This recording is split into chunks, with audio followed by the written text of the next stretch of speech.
2022 October 25-നാണ് Sharon എന്ന ചെറുപ്പക്കാരൻ കാമുകി കൊടുത്ത വിഷം കലർത്തിയ കഷായം കുടിച്ച് മരണത്തിന് കീഴടങ്ങിയത്. ഇപ്പോൾ ആ കേസിൽ ഷാരോണിന്റെ കാമുകിയായിരുന്ന ശ്രീനിലയത്തിൽ ഗ്രീഷ്മയും അമ്മാവൻ നിർമ്മലകുമാരൻ നായരും കുറ്റക്കാരെന്ന് കോടതി കണ്ടെത്തിയിരിക്കുന്നു. Neyyattinkara additional sessions judge AM ബഷീറാണ് ഈ വിധി പ്രസ്താവിച്ചത്. പ്രോസിക്യൂഷന്റെയും പ്രതിഭാഗത്തിന്റെയും 3 ദിവസം നീണ്ട അന്തിമവാദങ്ങൾ നേരത്തെ തന്നെ പൂർത്തിയായിരുന്നു. 2022 ഒക്ടോബറിലാണ് കേസിന് ആസ്പദമായ സംഭവം. ഒക്ടോബർ 14-ന് ഷാരോൺ രാജിനെ ഗ്രീഷ്മ വിഷം കലർത്തിയ കഷായം നൽകി കൊലപ്പെടുത്തിയെന്നാണ് കേസ്. ആശുപത്രിയിൽ ചികിത്സയിലിരിക്കെ ഒക്ടോബർ 25-നാണ് ഷാരോൺ രാജ് മരിക്കുന്നത്. പാറശാലയ്ക്ക് സമീപം സമുദായപ്പറ്റി JP ഭവനിൽ ജയരാജിന്റെ മകനാണ് Sharon. Neyyoor Christian college of allied ഹെൽത്തിൽ BSc റേഡിയോളജി അവസാന വർഷ വിദ്യാർത്ഥിയായ ഷാരോൺ തിരുവനന്തപുരം മെഡിക്കൽ കോളേജിൽ ചികിത്സയിൽ ഇരിക്കുമ്പോഴാണ് മരിക്കുന്നത്. ഒക്ടോബർ 14-ന് ഷാരോൺ സുഹൃത്ത് റെജിനൊപ്പം ഗ്രീഷ്മയുടെ കന്യാകുമാരിയിലെ വീട്ടിലെത്തി. അവിടെ വെച്ച് ഗ്രീഷ്മ ഷാരോണിന് കളനാശിനിയായ പാരക്വേറ്റ് കലർത്തിയ കഷായം നൽകി. കഷായം കൊടുത്ത ശേഷം കയ്പ് മാറാൻ ജ്യൂസും കൊടുത്തു. അതിന് പിന്നാലെ ഷാരോൺ ആ മുറിയിൽ തന്നെ ഛർദ്ദിക്കുകയും ചെയ്തു. പിന്നീട് സുഹൃത്തിനൊപ്പം ബൈക്കിൽ മടങ്ങവേ പലതവണ ഛർദ്ദിച്ചു.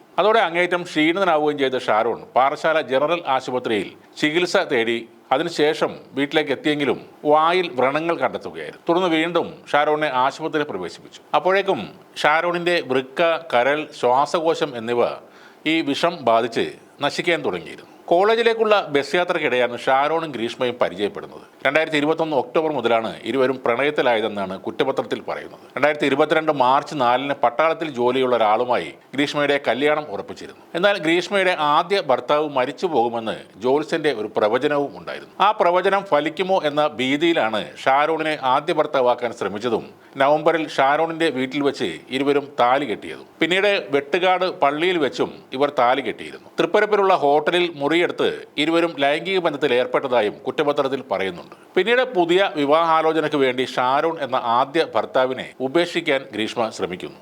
പക്ഷേ ഗ്രീഷ്മയെ വിട്ടു പോകാൻ ഷാരോണിന് ഒട്ടും താല്പര്യമുണ്ടായിരുന്നില്ല. അതിന് പിന്നാലെയാണ് ഗ്രീഷ്മ ഈ കൊലപാതകം ആസൂത്രണം ചെയ്ത് നടപ്പാക്കുന്നത്. കൊല നടത്താൻ സഹായിച്ചുവെന്നാണ് അമ്മ സിന്ധുവിനെതിരെയും അമ്മാവൻ നിർമ്മലകുമാരൻ നായർക്കെതിരെയുമുള്ള കുറ്റം. എന്നാൽ അമ്മയെ ഇപ്പോൾ കോടതി കുറ്റക്കാരി അല്ലെന്ന് കണ്ടെത്തുകയായിരുന്നു. മരണത്തോട് മല്ലിട്ട് ആശുപത്രിയിൽ കിടക്കുമ്പോഴും ഗ്രീഷ്മയാണ് തന്നെ കൊല്ലാൻ നോക്കിയതെന്ന് വിശ്വസിക്കാൻ ഷാരോണിന് കഴിഞ്ഞിരുന്നില്ല. എന്നാൽ അച്ഛനോട് പറഞ്ഞിരുന്നു, കഷായത്തിൽ എന്തോ ഗ്രീഷ്മ കലക്കിയിരുന്നു, ഞാൻ മരിച്ചുപോയാൽ എന്നോട് ക്ഷമിക്കണമെന്ന്. ഇപ്പോഴും ഷാരോൺ ഉപയോഗിച്ചിരുന്ന സാധനങ്ങളൊക്കെ സൂക്ഷിച്ചു വെച്ച് മകന്റെ ഓർമ്മകളിൽ ജീവിക്കുകയാണ് ആ കുടുംബം. അർഹിക്കുന്ന ശിക്ഷ തന്നെ നാളെ ഗ്രീഷ്മക്ക് ലഭിക്കും എന്നാണ് അവരുടെ എല്ലാം പ്രതീക്ഷയും.